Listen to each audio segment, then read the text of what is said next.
Bismillahirrahmanirrahim. Assalamu alaikum student. My name is Muhammad Umar. I'm your English instructor. Let's start our lecture. Here's the bridging. I hope you have solved it, and here is the answer of that bridging.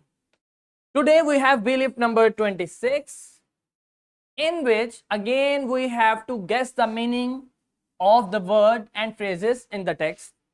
Now we have some advanced techniques like analyze the context. What we have to do while reading a text, if we find an unfamiliar or difficult word, we have to read the surrounding sentences to understand the word's context, in which context the word is used. Second, identify words part. Break down roots, prefixes or suffixes for clue. You have to decode that word, you have to break that word, then you can easily understand its meaning. The third thing is consider the tone. In which tone? Either it is a happy tone or it is a sad tone. You have to think about that.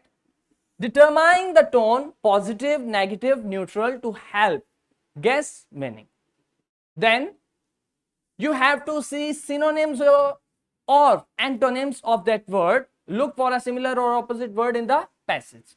Use a dictionary or thesaurus for the meaning of that word. Ask questions like think about what the word logically describes in the passage. Now we have the second part of the text. Spring came and all the children put on their clothes to greet the emperor. They rushed to the palace with their beautiful flowers.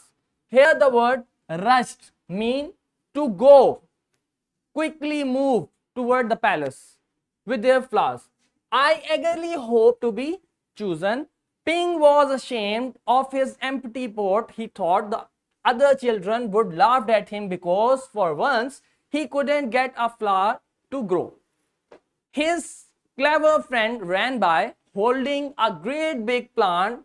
Ping, he said, you are not really going to the emperor with an empty pot, are you? Couldn't you grow a great big flower like mine? Okay, bachcho, read the whole passage, read the whole text. If you find any unfamiliar words, you have to follow the steps which you have learned in this lecture and in the previous lecture and guess the meaning. Comprehend the text properly. Here is a formative check which you have to do in your class. You have to do it in your practice book. Here's your answer. Solve it at your home. I hope this lecture will be helpful for you. Okay, bachcho. Allah Hafiz.